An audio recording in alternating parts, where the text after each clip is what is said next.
ನಮಸ್ತೆ ಎಲ್ರಿಗೂ. ಇವತ್ತು ಸಹ ಒಂದು ಟಿಪ್ಸ್ ನಿಮ್ಮ ಜೊತೆಲಿ ಶೇರ್ ಮಾಡ್ಕೊಳ್ತಾ ಇದ್ದೇನೆ. ಇದು ಸ್ವಲ್ಪ ಹೆಲ್ತ್ ಟಿಪ್ಸು ಎಲ್ಲ ಮಿಕ್ಸ್ ಆಗಿ ಹೇಳ್ತಾ ಇದ್ದೇನೆ.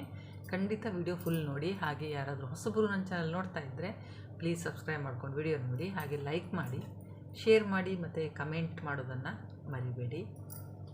ಒಬ್ಬರಿಗೆ ಹಿಮೋಗ್ಲೋಬಿನ್ ಕಮ್ಮಿ ಉಂಟಂತ ಹೇಳ್ತಾರಲ್ಲ, ಈಗ ಅಂದರೆ ರಕ್ತ ಕಮ್ಮಿ ಇರ್ತದೆ ಅಥವಾ ರಕ್ತ ಕರೆಕ್ಟಾಗಿದ್ದರೂ ಸಹ ಅದರಲ್ಲಿ ಇದು ಎಂಥ ಐರನ್ ಕಂಟೆಂಟ್ ಎಲ್ಲ ಇರ್ತದೆ ನೋಡಿ, ಅದು ಸ್ವಲ್ಪ ಕಮ್ಮಿ ಇದ್ದರೂ ಸಹ ನಮಗೆ ಸುಸ್ತೆಲ್ಲ ತುಂಬ ಇರ್ತದೆ. ಹಾಗಾಗಿ ನೀವು ಈ ಬೀಟ್ರೂಟ್ ಉಂಟಲ್ಲ, ಬೀಟ್ರೂಟ್ ಜ್ಯೂಸ್ ಕುಡಿಯೋದು ತುಂಬ ಒಳ್ಳೆಯದು. ಈ ಬೀಟ್ರೂಟು ಜ್ಯೂಸು ಕುಡಿಯೋದ್ರಿಂದ ನಮಗೆ ಬ್ಲಡ್ ಜಾಸ್ತಿ ಆಗೋದಲ್ಲದೆ ನಮ್ಮ ಈ ಸ್ಕಿನ್ ಉಂಟಲ್ಲ, ಸ್ಕಿನ್ ಎಲ್ಲ ಸ್ವಲ್ಪ ಗ್ಲೋ ಆಗ್ತದೆ. ಹಾಗೆಯೇ ಅದರಲ್ಲಿ ಕಬ್ಬಿಣಾಂಶ ಜಾಸ್ತಿ ಇರೋದ್ರಿಂದ ಹಿಮೋಗ್ಲೋಬಿನ್ ಉತ್ಪತ್ತಿ ಸಹ ಆಗಲಿಕ್ಕೆ ಒಂದು ಇದಾಗ್ತದೆ ನಮಗೆ ಬೀಟ್ರೂಟು ಜ್ಯೂಸ್ ಕುಡಿಯೋದ್ರಿಂದ. ನಿಮಗೆ ಬೀಟ್ರೂಟ್ ಜ್ಯೂಸ್ ಕುಡಿಯೋದು ಬೇಡ ಹೇಳಿದರೆ ಹಸಿ ಸಲಾಡ್ ಟೈಪಲ್ಲಿ ಸಹ ತಿನ್ಬೋದು ಅಥವಾ ಅದರ ಪಲ್ಯ ತಿನ್ಬೋದು. ಆದರೆ ಜ್ಯೂಸ್ ತುಂಬ ಒಳ್ಳೆಯದು.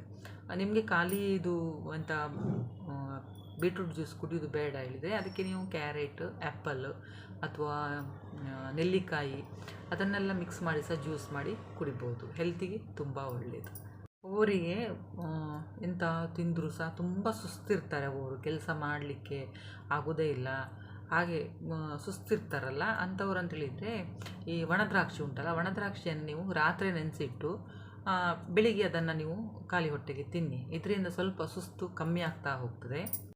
ಇದು ತಿನ್ನೋದ್ರಿಂದ ನಮ್ಮ ಬಾಡಿಗೆ ಒಂದು ಶಕ್ತಿ ಸಿಗ್ತದೆ. ಅದರಿಂದ ಒಣದ್ರಾಕ್ಷಿಯನ್ನು ರಾತ್ರಿ ನೆನೆಸಿಟ್ಟು ಬೆಳಿಗ್ಗೆ ತಿನ್ನೋದ್ರಿಂದ ಈ ಥರ ನೀವು ಮಾಡ್ತಾ ಬನ್ನಿ, ಆಗ ಸುಸ್ತು ಕಮ್ಮಿ ಆಗ್ತದೆ, ನಿಮಗೇ ಗೊತ್ತಾಗ್ತದೆ. ಖಂಡಿತ ಟ್ರೈ ಮಾಡಿ ನೋಡಿ. ಹೀಗೆ ಹಸಿವೆ ತುಂಬ ಕಮ್ಮಿ ಆಗ್ತಾ ಅನಿಸಿದರೆ ಅಂತೇಳಿದರೆ ಏನು ತಿನ್ನೋದೇ ಬೇಡ ಹಾಗೆ, ಅಂದರೆ ಒಬ್ಬರಿಗೆ ಹಸಿವೆ ತುಂಬ ಕಮ್ಮಿ ಆಗ್ತದಲ್ಲ ಅಂಥವ್ರು ಅಂತೇಳಿದರೆ ಸಲಾಡೆಲ್ಲ ತಿನ್ನುವಾಗ ಅದರಲ್ಲಿ ಸ್ವಲ್ಪ ನೀವು ಜಾಸ್ತಿ ಟೊಮೆಟೊ ಅಥವಾ ಇದರ ಎಂಥ ಕುಕ್ಕುಂಬರ್, ಸೌತೆಕಾಯಿ, ಮುಳ್ಳೆ ಸೌತೆಕಾಯಿ ಉಂಟಲ್ಲ ಅದು, ಅಂಥದ್ದೆಲ್ಲ ಸ್ವಲ್ಪ ಜಾಸ್ತಿ ಆಗಿ ಅದನ್ನು ತಿಂತಾ ಬನ್ನಿ ನೀವು. ಈ ಟೊಮೆಟೊ ಎಲ್ಲ ಜಾಸ್ತಿ ತಿನ್ನೋದ್ರಿಂದ ನಮ್ಮ ಡೈಜೆಷನ್ ಎಲ್ಲ ಕರೆಕ್ಟಾಗಿ ಆಗ್ತದೆ. ಖಂಡಿತ ಟ್ರೈ ಮಾಡಿ ನೋಡಿ. ಹಾಗೆಯೇ ಇನ್ನೊಂದು ಅಂತೇಳಿದ, ಈಗ ಕೂದಲು ತುಂಬ ಸಪುರ ಉಂಟು, ಉದ್ದ ಆಗೋದಿಲ್ಲ ಅಂತ, ಅಥವಾ ನೀವು ಈಗ ಗೋರಂಟಿಯನ್ನು ಹಾಕ್ತಿರಲ್ಲ, ಅಂದರೆ ಮೆಹಂದಿಯನ್ನು ಹಾಕ್ತಿರಲ್ಲ, ಮೆಹಂದಿ ಹಾಕ್ಕೊಳ್ಳುವಾಗ ಅದಕ್ಕೆ ಸ್ವಲ್ಪ ನೀವು ಈ ತೆಂಗಿನೆಣ್ಣೆಯನ್ನು ಮಿಕ್ಸ್ ಮಾಡಿ ಹಚ್ಚಿ. ಹಾಗೆ ಮಾಡ್ತಾ ಬರೋದ್ರಿಂದ ಸಹ, ಅಂದರೆ ಈಗ ನೀವು ತೆಂಗಿನೆಣ್ಣೆಯನ್ನು ಗೋರಂಟಿಗೆ ಮಿಕ್ಸ್ ಮಾಡಿ ಹಚ್ಕೊಳ್ತೀರಲ್ಲ, ಈಗ ಅದು ಡ್ರೈ ಆದ ನಂತರ ನೀವು ತಲೆ ಸ್ನಾನ ಮಾಡ್ತೀರಿ. ಹಾಗೆ ಮಾಡ್ತಾ ಬರೋದ್ರಿಂದ ಕೂದಲು ಉದ್ದ ಸಹ ಬೆಳೀತದೆ ಮತ್ತು ದಪ್ಪ ಸಹ ಆಗ್ತದೆ. ಕೂದಲು ಉದುರೋ ಸಮಸ್ಯೆ ಕಮ್ಮಿ ಆಗ್ತದೆ ಮತ್ತು ಡ್ಯಾಂಡ್ರಫ್ ಸಮಸ್ಯೆ ಸಹ ಕಮ್ಮಿ ಆಗ್ತದೆ. ಖಂಡಿತ ಟ್ರೈ ಮಾಡಿ ನೋಡಿ. ಇನ್ನು ರಕ್ತ ಕಮ್ಮಿ ಉಂಟಂತೇಳಿ, ಹಿಮೋಗ್ಲೋಬಿನ್ ಕಮ್ಮಿ ಇದ್ದರೆ ನಾನು ಹೇಳಿದ ನಿಮಗೆ ಬೀಟ್ರೂಟ್ ಜ್ಯೂಸು, ಅದು ಅಲ್ಲದೆ ನೀವು ಬೆಲ್ಲ ಸಹ ಸ್ವಲ್ಪ ಪ್ರಮಾಣದಲ್ಲಿ ತಿಂತಾ ಬಂದರೆ ಸಹ ಹಿಮೋಗ್ಲೋಬಿನ್ನು ಜಾಸ್ತಿ ಆಗ್ತದೆ. ಅಂದರೆ ಅದರಲ್ಲಿ ಸಹ ಕ್ಯಾಲ್ಶಿಯಮ್ ಇದು ಉಂಟು ಬೆಲ್ಲದಲ್ಲಿ. ಒರಿಜಿನಲ್ ಪ್ಯೂರ್ ಬೆಲ್ಲನೇ ತಿನ್ನಿ. ಯಾಕಂತೇಳಿದರೆ ಈಗ ಸಹ ಬೆಲ್ಲದಲ್ಲೆಲ್ಲ ಮಿಕ್ಸ್ ಮಾಡಿ ಎಲ್ಲ ಇದು ಮಾಡ್ತಾಯಿದ್ದಾರೆ. ನಿಮಗೆ ಒರಿಜಿನಲ್ ಬೆಲ್ಲ ಎಲ್ಲ ಸಿಕ್ಕಿದರೆ ತುಂಬ ಒಳ್ಳೆಯದು. ಅಂಥದ್ದು ಬೆಲ್ಲ ತೊಗೊಂಡು ಸ್ವಲ್ಪ ಸ್ವಲ್ಪ ತಿನ್ನಿ ಡೈಲಿ. ಅದರಲ್ಲಿ ಸಹ ಸ್ವಲ್ಪ ರಕ್ತದ ಪ್ರಮಾಣ ಜಾಸ್ತಿ ಆಗ್ತದೆ ಮತ್ತು ಐರನ್ ಕಂಟೆಂಟ್ ಸಹ ಇರ್ತದೆ ಅದರಲ್ಲಿ. ಇಲ್ಲ ಅಂತೇಳಿದರೆ ಈಗ ನೀವು ಮೊಸರು ತಿಂತೀರಲ್ಲ, ಮೊಸರಲ್ಲಿ ಸಹ ಸ್ವಲ್ಪ ಬೆಲ್ಲವನ್ನು ನೀವು ಮಿಕ್ಸ್ ಮಾಡಿ ತಿನ್ನೋದ್ರಿಂದ ಸಹ ತುಂಬ ಒಳ್ಳೆಯದು. ಇದು ಹಿಮೋಗ್ಲೋಬಿನು ಅದು ಸ್ವಲ್ಪ ಕಮ್ಮಿ ಇದ್ದರೆ ಸಹ ಜಾಸ್ತಿ ಆಗ್ತದೆ. ಅದು ಅಲ್ಲದೆ ಈ ಬೆಲ್ಲ ತಿನ್ನೋದ್ರಿಂದ ನಮಗೇನಾದರೂ ಉಸಿರಾಟದ ಸಂಬಂಧಿತ ಒಂದು ಕಾಯಿಲೆ ಏನಾದರೂ ಇದ್ದರೆ ಸಹ ಕಮ್ಮಿ ಆಗ್ತಾ ಹೋಗ್ತದೆ. ಖಂಡಿತ ಟ್ರೈ ಮಾಡಿ ನೋಡಿ. ಬೆಲ್ಲ ಅಂತೇಳಿದರೆ ಜಾಸ್ತಿ ತಿನ್ನಲಿಕ್ಕೆ ಹೋಗಬೇಡಿ, ಸ್ವಲ್ಪ ಸ್ವಲ್ಪ ಕ್ವಾಂಟಿಟಿಯಲ್ಲಿ ತಿನ್ನಬೇಕದು. ದಿನಕ್ಕೆ ಒಂದಿಷ್ಟು ಬೆಲ್ಲ ತಿಂದರೆ ಸಾಕ್ತದೆ. ಅಂದರೆ ಹೇಳ್ತಾರಲ್ಲ, ಊಟ ಆದ ನಂತರ ಹಾಗೆಲ್ಲ ಸ್ವಲ್ಪ ನಿಮಗೆ ಸ್ವೀಟ್ ತಿನ್ನಬೇಕು ಅನಿಸಿದಾಗ ಸ್ವಲ್ಪ ಬೆಲ್ಲವನ್ನು ತಿನ್ನಿ. ಈಗ ಚಳಿಗಾಲ ಬೇರೆ, ಈಗ ಚಳಿಗಾಲದ ಟೈಮಲ್ಲಿ ನಮಗೀಗ ಇದು ಕೈ ನೋವು, ಕಾಲು ನೋವೆಲ್ಲ ಶುರುವಾಗ್ತವೆ. ಒಮ್ಮೊಮ್ಮೆ ಎಂತ ಆಗ್ತದೆ ಹೇಳಿದರೆ ಈ ಬ್ಲಡ್ ಸರ್ಕ್ಯುಲೇಷನ್ ಆಗೋದಿಲ್ಲ ಚಳಿಗೆ, ಸ್ವಲ್ಪ ಬ್ಲಡ್ ಎಲ್ಲ ಒಂಚೂರು ಇದಾದಾಗೆ ಆಗ್ತದಲ್ಲ, ಅದಕ್ಕೆ ಎಂತ ಮಾಡಿ ಹೇಳಿದರೆ ನೀವು ಶುಂಠಿ ಟೀಯನ್ನು ಕುಡೀರಿ. ಶುಂಠಿ ಟೀ ಅಂತೇಳಿ ಏನಂತ ಅಂದ್ಕೊಳ್ಬೇಡಿ, ನೀರನ್ನು ನೀವು ಬಿಸಿ ಮಾಡಲಿಕ್ಕೆ ಇರ್ತಾರೆ, ನೀರು ಕುದಿ ಬರ್ತದಲ್ಲ, ಆಗ ನೀವು ಶುಂಠಿ ಇದು ಸಿಪ್ಪೆ ಎಲ್ಲ ತೆಗೆದು ಕ್ಲೀನಾಗಿ ವಾಶ್ ಮಾಡ್ಕೊಳ್ಳಿ. ಅದರಲ್ಲಿ ಮಣ್ಣಿನ ಅಂಶ ತುಂಬ ಇರ್ತದಲ್ಲ, ಅದು ಸಿಪ್ಪೆ ತೆಗೆದು ನೀವು ಜಜ್ಜಿ ಒಂದು ಸ್ವಲ್ಪ ಶುಂಠಿ, 1 ಲೋಟ ನೀರಿಗೆ ಒಂದು ಅರ್ಧ ಇಂಚಿನಷ್ಟು ಶುಂಠಿ ಹಾಕಿದರೆ ಸಾಕಾಗ್ತದೆ. ಅದನ್ನು ಜಜ್ಜಿ ಆ ನೀರಿಗೆ ಹಾಕಿ ಕುದಿ ತರಿಸಿದ ನಂತರ ಅದು ಕಲ್ಲರೆಲ್ಲ ಚೇಂಜ್ ಆಗ್ತದಲ್ಲ, ಗೊತ್ತಾಗ್ತದಲ್ಲ, ಅದು ನೀವು ಸೋಸಿ ಕುಡೀರಿ. ಸ್ವಲ್ಪ ಬೆಚ್ಚಗಿರುವಾಗ ಕುಡೀರಿ, ತುಂಬ ಆರಿದ ನಂತರ ಅಲ್ಲ, ತುಂಬ ಬಿಸಿ ಇರುವಾಗಲೂ ಸಹ ಅಲ್ಲ, ಸ್ವಲ್ಪ ಉಗುರು ಬೆಚ್ಚಗಿರುವಾಗ ಅದನ್ನು ಕುಡಿತಾ ಬನ್ನಿ. ಒಬ್ಬರಿಗೆ ಅಂತ ಹೇಳಿದ್ರೆ ಸ್ವಲ್ಪ ಖಾರ ಅನಿಸಿದರೆ ನಿಮಗೆ ಒಂಚೂರು ಬೆಲ್ಲವನ್ನು ಅದಕ್ಕೆ ಆ್ಯಡ್ ಮಾಡಿ ಕುಡಿತಾ ಬನ್ನಿ. ಹೀಗೆ ಮಾಡೋದ್ರಿಂದ ನಮ್ಮ ಬ್ಲಡ್ ಸರ್ಕ್ಯುಲೇಷನು ಕರೆಕ್ಟಾಗಿ ಆಗ್ತದೆ. ಖಂಡಿತ ಇದನ್ನು ಸಹ ನೀವು ಟ್ರೈ ಮಾಡಿ ನೋಡ್ಬೋದು. ಇನ್ನು ಒಬ್ಬೊಬ್ಬರಿಗೆ ಒಂದು ಕೆಟ್ಟ ಅಭ್ಯಾಸ ಇರ್ತದೆ, ಈ ಟೀ ಜೊತೆಯಲ್ಲೇ ಟ್ಯಾಬ್ಲೆಟ್ ತೊಗೊಳ್ಳೋದು. ಖಂಡಿತ ಆ ಥರ ಮಾಡಬೇಡಿ. ಅಥವಾ ಟೀ ಕುಡ್ದಾದ ತಕ್ಷಣ ಟ್ಯಾಬ್ಲೆಟ್ ತೊಗೊಳ್ತಾರೆ, ಇಲ್ಲ ಟ್ಯಾಬ್ಲೆಟ್ ತಿಂದ ತಕ್ಷಣ ಟೀ ಕುಡಿತಾರೆ. ಹಾಗೆಲ್ಲ ಮಾಡಲಿಕ್ಕೆ ಹೋಗಬೇಡಿ. ಅದು ನಮ್ಮ ಲಿವರಿಗೆಲ್ಲ ತುಂಬ ಒಂದು ಪ್ರಾಬ್ಲಮ್ ಆಗ್ತದೆ. ಲಿವರಿಗಂತಲ್ಲ, ನಮ್ಮ ಹೊಟ್ಟೆಗೇ ಒಂದು ಪ್ರಾಬ್ಲಮೇ ಅದು. ಟೀ ಜೊತೆಯಲ್ಲಿ ಟ್ಯಾಬ್ಲೆಟ್ ತೊಗೊಳ್ಳೋದು, ಅಥವಾ ಟೀ ಕುಡಿದ ನಂತರ ಟ್ಯಾಬ್ಲೆಟ್ ತೊಗೊಳ್ಳೋದು, ಅಥವಾ ಟ್ಯಾಬ್ಲೆಟ್ ತಿಂದ ತಕ್ಷಣ ಟೀ ಕುಡಿಯೋದು, ಈ ಥರ ಯಾವತ್ತೂ ಮಾಡಲಿಕ್ಕೆ ಹೋಗಬೇಡಿ. ಇದು ಸಡನ್ನಾಗಿ ಗೊತ್ತಾಗೋದಿಲ್ಲ, ಕ್ರಮೇಣ ನಮಗೆ ಅದರದ್ದು ಪ್ರಾಬ್ಲಮ್ ಗೊತ್ತಾಗ್ತಾ ಹೋಗ್ತದೆ. ಏನೇ ಇದ್ದರೂ ಸಹ ನಿಮಗೆ ಈಗ ಗ್ಯಾಸ್ಟ್ರಿಕ್ದು ಟ್ಯಾಬ್ಲೆಟ್ ಎಲ್ಲ ಕೊಟ್ಟಿರ್ತಾರೆ, ಅದನ್ನು ನೀವು ಒಂದು ಅರ್ಧ ಗಂಟೆ ಮೊದಲು ನೀವು ಗ್ಯಾಸ್ಟ್ರಿಕ್ ಮಾತ್ರೆ ತೊಗೊಳ್ಳಿ, ಅಂದರೆ ಬಿಫೋರ್ ಫುಡ್ಡು. ನಂತರ ನೀವು ನಿಮಗೆ ಏನಾದರೂ ಒಂದು ಟ್ಯಾಬ್ಲೆಟ್ ತೊಗೊಳ್ಳೋದಿದ್ರೂ ಸಹ ತಿಂಡಿ ತಿಂದು ಒಂದು 15-20 ನಿಮಿಷ ಬಿಟ್ಟು ನೀವು ಟ್ಯಾಬ್ಲೆಟ್ ತೊಗೊಳ್ಳಿ. ಒಂದು ಅರ್ಧ ಗಂಟೆ ಅಂತ ಹೇಳ್ತಾರೆ, ಅಥವಾ ಒಂದು 15-20 ನಿಮಿಷ ಬಿಟ್ಟಾದರೂ ತೊಗೊಳ್ಳಿ. ಕೂಡಲೇ ಟ್ಯಾಬ್ಲೆಟು ಎಲ್ಲ ತೊಗೊಳ್ಳಿಕ್ಕೆ ಹೋಗಬೇಡಿ. ಈ ತೆಂಗಿನಕಾಯಿ ತಿನ್ನೋದ್ರಿಂದ ಸಹ ಎಷ್ಟು ಲಾಭ ಇದೆ ಗೊತ್ತುಂಟ. ಒಬ್ಬರಿಗೆ ಅಂತ ಹೇಳಿದರೆ ತೆಂಗಿನಕಾಯಿ ತಿನ್ನೋದಂತೇಳಿದರೆ ಸ್ವಲ್ಪ ಇದಾಗ್ತದೆ, ಈ ಸ್ಕಿನ್ನೆಲ್ಲ ಒರಟಾಗಿರ್ತದೆ ನೋಡಿ, ಅಂಥವರೆಲ್ಲ ಸ್ವಲ್ಪ ಈ ತೆಂಗಿನಕಾಯಿ, ಹಸಿ ತೆಂಗಿನಕಾಯಿ ತಿನ್ನೋದು, ಆಮೇಲೆ ನೆನೆಸಿಟ್ಟಿರುವಂಥ ಕಡಲೆಕಾಯಿ ತಿನ್ನೋದು, ಹಾಗೆಲ್ಲ ಮಾಡ್ತಾ ಬಂದರೆ ನಮ್ಮ ಸ್ಕಿನ್ ಒರಟಾಗಿರ್ತದಲ್ಲ, ಅದೆಲ್ಲ ಸ್ವಲ್ಪ ಸ್ಮೂತ್ ಆಗ್ತದೆ, ಮತ್ತು ಸ್ಕಿನ್ ಸಹ ಸ್ವಲ್ಪ ಗ್ಲೋ ಆಗ್ತದೆ. ಅದಕ್ಕೆ ಅಲ್ವಾ ಜಾಸ್ತಿಯಾಗಿ ತೆಂಗಿನೆಣ್ಣೆ ಯೂಸ್ ಮಾಡಲಿಕ್ಕೆ ಹೇಳ್ತಾರೆ ನೋಡಿ, ಅಥವಾ ಮಸಾಜ್ ಮಾಡ್ಕೊಳ್ಳಿಕ್ಕೆ ಸಹ ತೆಂಗಿನೆಣ್ಣೆ ಬೆಸ್ಟ್ ಅಂತ ಹೇಳ್ತೇನೆ ನಾನು. ಆಮೇಲೆ ಈಗ ಇಲ್ಲೆಲ್ಲ ಕೂದಲು ನೋಡಿ ತುಂಬ ಜನರಿಗೆ ಇರ್ತದೆ, ಅಂದರೆ ಹುಡುಗಿಯರಿಗೆ ಆಗಲಿ ಹೆಂಗಸರಿಗಾಗಲಿ. ಆಗ ಎಂತ ಮಾಡಿ ಹೇಳಿದರೆ, ಮೊದಲೆಲ್ಲ ಎಂತ ಮಾಡ್ತಿದ್ರು ನೋಡಿದ್ರಲ್ಲ, ಗೊತ್ತುಂಟಲ್ಲ ನಿಮಗೆ, ಅರಿಶಿಣ ಪುಡಿಯನ್ನು ಕೆನ್ನೆಗೆಲ್ಲ ಹಚ್ಕೊಳ್ತಾ ಇದ್ರು. ಆಗ ಅದು ಕೂದಲು ಗ್ರೋತ್ ಆಗೋದು ಕಮ್ಮಿ ಆಗ್ತಾ ಹೋಗ್ತದೆ. ನೀವು ಸ್ನಾನ ಮಾಡೋಕ್ಕಿಂತ ಮೊದಲು ಇದು ಇಲ್ಲಿ ಕೆನ್ನೆಗೆ ಇಲ್ಲೆಲ್ಲ ನೀವು ಹಚ್ಬೋದು, ಸ್ವಲ್ಪ ಇಲ್ಲೆಲ್ಲ ಹಚ್ಬೋದು. ನಿಮಗೆ ಇಲ್ಲಿ ಕೂದಲು ಇಲ್ಲಿ ಗ್ರೋತ್ ಆಗ್ತದೆ ನೋಡಿ, ಅಲ್ಲೆಲ್ಲ ಅರಿಶಿಣ ಪುಡಿಯನ್ನು ಸ್ವಲ್ಪ ನೀರಲ್ಲಿ ಹಾಕಿ ಪೇಸ್ಟ್ ಥರ ಮಾಡಿ ಹಚ್ಚಿ, ಒಣಗಿದ ನಂತರ ಚೂರು ಮಸಾಜ್ ಟೈಪಲ್ಲಿ ಮಾಡಿ. ಆವಾಗ ಕೂದಲು ಏನಾದರೂ ಇದ್ದರೆ, ಚಿಕ್ಕ ಚಿಕ್ಕ ಕೂದಲಿದ್ರೂ ಸಹ ಹೊರಟೋಗ್ತದೆ, ಮತ್ತು ಕೂದಲು ಗ್ರೋತ್ ಆಗೋದಿಲ್ಲ ಅಲ್ಲಿ. ಇದನ್ನು ನೀವು ಮಾಡ್ತಾ ಬರೋದ್ರಿಂದ ಸ್ಕಿನ್ ಸಹ ಸ್ವಲ್ಪ ಇದು ಗ್ಲೋ ಆಗ್ತದೆ, ಹಾಗೆಯೇ ಕೂದಲು ಬರೋದು ಸಹ ಕಮ್ಮಿ ಆಗ್ತಾ ಹೋಗ್ತದೆ.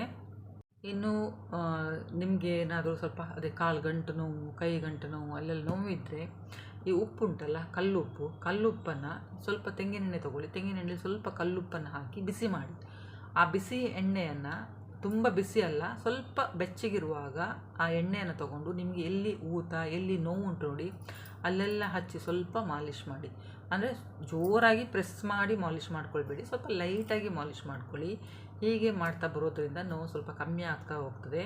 ಅದು ಮಾಡಿ ನೀವು ಸ್ವಲ್ಪ ಹೊತ್ತಿನ ನಂತರ ಸ್ವಲ್ಪ ಬಿಸಿ ಬಿಸಿಯಾದಂಥ ನೀರನ್ನು ಸ್ನಾನ ಮಾಡಿ. ಇದರಿಂದ ತುಂಬ ಉಪಯೋಗ ಆಗ್ತದೆ. ತುಂಬ ಬಿಸಿ ನೀರಲ್ಲ, ನಮ್ಮ ಮೈಗೆ ಎಷ್ಟು ಬಿಸಿನೀರು ಬೇಕಾಗ್ಬೋದು ನೋಡಿ, ಅಷ್ಟು ಬಿಸಿನೀರನ್ನು ನೀವು ಸ್ನಾನ ಮಾಡಿ. ಇಲ್ಲ ಅಂತೇಳಿದರೆ ಹಾಟ್ ಬ್ಯಾಗಲ್ಲಿ ಸಹ ನೀವು ಶಾಖನ ತೊಗೊಳ್ಬೋದು. ಹೀಗೆ ಮಾಡ್ತಾ ಬರೋದ್ರಿಂದ ಸ್ವಲ್ಪ ಗಂಟು ನೋವು ಮತ್ತು ಮಸಲ್ಸ್ ನೋವು ಅಂಥದ್ದೆಲ್ಲ ಇದ್ದರೆ ಸಹ ಸ್ವಲ್ಪ ಕಮ್ಮಿ ಆಗ್ತಾ ಹೋಗ್ತದೆ. ಖಂಡಿತ ಟ್ರೈ ಮಾಡಿ ನೋಡಿ, ಇದು ಸಹ ತುಂಬ ಜನರಿಗೆ ಒಂದು ಹೆಲ್ಪ್ ಆಗ್ತದೆ. ಈಗ ಈ ಕಫದ್ದು ಟೈಮಲ್ಲಿ ಸಹ ಒಮ್ಮೊಮ್ಮೆ ನೋಡಿ ಉಸಿರು ಕಟ್ಟಿದಾಗೆ ಆಗ್ತದೆ, ಬ್ರೀತಿಂಗ್ ಪ್ರಾಬ್ಲಮ್ ಸ್ಟಾರ್ಟ್ ಆಗ್ತದೆ ನೋಡಿ. ಅದಕ್ಕೆ ಸಹ ಈ ಮನೆ ಮದ್ದು ಅಂತ ಹೇಳಿದರೆ, ಈಗ ಓಮ್ ಕಾಳು ಎಲ್ಲರ ಮನೆಯಲ್ಲಿ ಸಹ ಇರ್ತದೆ, ಇಲ್ಲ ಒಣ ಶುಂಠಿ ಸಹ ಇರ್ತದೆ. ಒಣ ಶುಂಠಿ ಪೌಡರ್ ಇದ್ದರೂ ಸಹ ಆಗ್ತದೆ. ಇದು ಪರ್ಸ್ನಲಿ ನಾನು ಮಾಡಿದ್ದೇನೆ, ಹಾಗಾಗಿ ನಾನು ಹೇಳೋದು. ನೀರನ್ನು ಕುದಿ ತರಿಸ್ಕೊಳ್ಳಿ, ಅದಕ್ಕೆ ಓಮದ ಕಾಳು ಹಾಕಿ, ಆಮೇಲೆ ಶುಂಠಿ ಪೌಡರ್ ಇರ್ತದೆ, ಒಣ ಶುಂಠಿ ಪೌಡರು. ಅದಿಲ್ಲ ಅಂದರೆ ಒಣ ಶುಂಠಿ ಇದ್ದರೆ ಸಹ ಒಣ ಶುಂಠಿನ ಜಜ್ಜಿ ಅದಕ್ಕೆ ಹಾಕಿ, ಸ್ವಲ್ಪ ಜಾಸ್ತಿ ಹಾಕಿಬಿಟ್ಟು ಸ್ವಲ್ಪ ಹಾಕಿದರೆ ಸಾಕಾಗ್ತದೆ. ಅದು ಕುದಿ ಬಂದು ಒಂದು ಅರ್ಧ ಭಾಗ ಆಗುವಾಗ ಅದನ್ನು ಇಳಿಸಿ, ಮತ್ತು ಸ್ವಲ್ಪ ಉಗುರು ಬೆಚ್ಚಗೆ ಇರುವಾಗ ಅದನ್ನು ನೀವು ಸ್ವಲ್ಪ ಸಿಪ್ ಬೈ ಸಿಪ್ ಅಂದರೆ ಸ್ವಲ್ಪ ಕುಡಿತಾ ಬನ್ನಿ. ಹಾಗೆ ಮಾಡೋದ್ರಿಂದ ಕಫ ಕಟ್ಟಿದ ಕಮ್ಮಿ ಆಗ್ತದೆ, ಮತ್ತು ಬ್ರೀತಿಂಗ್ ಪ್ರಾಬ್ಲಮ್ಸ್ ಅದರಲ್ಲಿ ಕಮ್ಮಿ ಆಗ್ತಾ ಹೋಗ್ತದೆ. ಅಂದರೆ ಒಮ್ಮೊಮ್ಮೆ ಎಸಿಡಿಟಿ, ಗ್ಯಾಸ್ಟ್ರಿಕ್ ಆದಾಗ ಸಹ ನಮಗೆ ದಮ್ ಕಟ್ಟಿದಾಗೆ ಆಗ್ತದಲ್ಲ, ಅದೆಲ್ಲ ಸ್ವಲ್ಪ ಕಮ್ಮಿ ಆಗ್ತದೆ. ಖಂಡಿತ ಟ್ರೈ ಮಾಡಿ ನೋಡಿ. ಎಲ್ಲದಕ್ಕೆ ಸಹ ಮನೆಮದ್ದು ಅಂತೇಳಿ ನಾನಲ್ಲ ಹೇಳೋದು, ನಿಮಗೆ ಸ್ಟಾರ್ಟಿಂಗಲ್ಲೇ ಆ ಥರ ಆದರೆ ಕಮ್ಮಿ ಆಗ್ತದೆ, ಜೋರಾದರೆ ಕಮ್ಮಿ ಆಗೋದಿಲ್ಲ, ನೀವು ಡಾಕ್ಟರ್ ಹತ್ರ ಹೋಗಬೇಕಾಗ್ತದೆ. ಅಂದರೆ ಇದು ನನ್ನ ಪರ್ಸ್ನಲ್, ನಾನಂತೂ ಅದನ್ನೇ ಮಾಡ್ಕೊಳ್ಳೋದು. ಒಮ್ಮೆ ನನಗೆ ಹಾಗೆ ಆಗುವಾಗ ಈ ಓಮದ ಕಾಳು ಮತ್ತು ಒಣಶುಂಠಿ ಪೌಡರ್ ಇದನ್ನು ನೀರಲ್ಲಿ ಹಾಕಿ ಕುದಿಸ್ತೇನೆ. ಒಮ್ಮೆ ನಿಮಗೆ ಖಾರ ಅನಿಸಿದೆ ಅದು ಸ್ವಲ್ಪ ಬೆಲ್ಲ ಅಥವಾ ಕಲ್ಲು ಸಕ್ಕರೆ ಅದನ್ನು ಸಹ ನೀವು ಹಾಕಿ ಕುಡಿಬೋದು. ಇನ್ನೊಂದಂತ ಹೇಳಿದರೆ, ಈಗ ಓಮದ ಕಾಳನ್ನು ವೀಳ್ಯದೆಲೆ ಇರ್ತದಲ್ಲ, ಎಲೆ ತಿಂತೇವೆ ನೋಡಿ ವೀಳ್ಯದೆಲೆ, ಅದನ್ನು ತಗೊಂಡು ಅದರಲ್ಲಿ ಸ್ವಲ್ಪ ನೀವು ಇದು ಓಮ್ ಕಾಳನ್ನು ಹಾಕಿ ಅದರ ಜೊತೆಲಿ ನಿಮಗೆ ಅದು ಖಾರ ಅನಿಸ್ತದೆ ಒಬ್ಬರಿಗೆ, ಆಗ ನೀವು ಸ್ವಲ್ಪ ಕಲ್ಲು ಸಕ್ಕರೆ ಸಹ ಅದರಲ್ಲಿ ಆ್ಯಡ್ ಮಾಡ್ಬೋದು. ಅದನ್ನು ಒಂದು ಫೋಲ್ಡ್ ಮಾಡಿ ಬಾಯಲ್ಲಿ ಹಾಕಿ ಅಗ್ದು ಅದರ ರಸನ ಕುಡಿತಾ ಬನ್ನಿ. ಹೀಗೆ ಮಾಡೋದ್ರಿಂದ ಗಂಟಲು ನೋವು ಸಹ ಕಮ್ಮಿ ಆಗ್ತದೆ, ಕಫ ಏನಾದರೂ ಇದ್ದರೆ ಸಹ ಅದು ಹೊರಗಡೆ ಬರ್ತದೆ.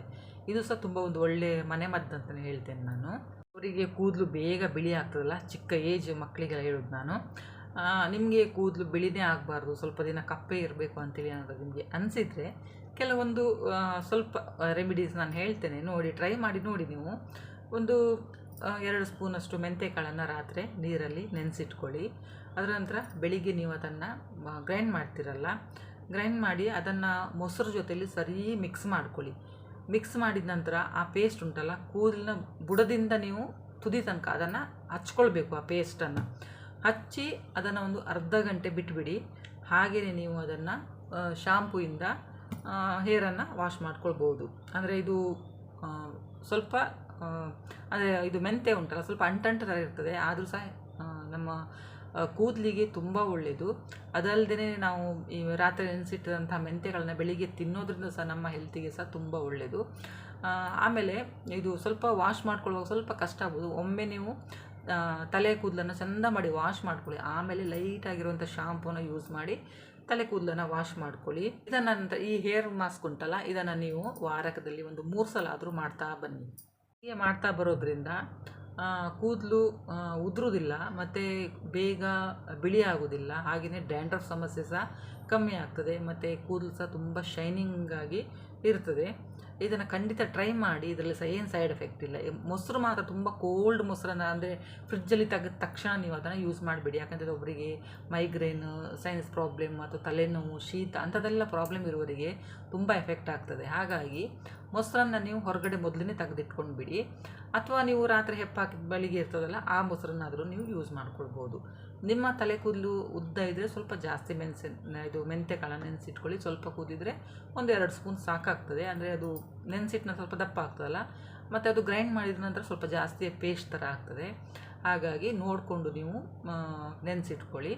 ಇದನ್ನು ಮಾಡ್ತಾ ಬನ್ನಿ, ನಿಮಗೇ ಆಶ್ಚರ್ಯ ಆಗ್ಬೋದು ಕೂದಲು ಎಷ್ಟು ಗ್ರೋತ್ ಆಗ್ತದೆ ಅಂತೇಳಿ. ನಿಮಗೆ ವಿಡಿಯೋ ಇಷ್ಟ ಆಗಿದೆ ಅಂದ್ಕೊಳ್ತೇನೆ. ವಿಡಿಯೋ ನೋಡಿದ್ದಕ್ಕೆ ಥ್ಯಾಂಕ್ ಯು.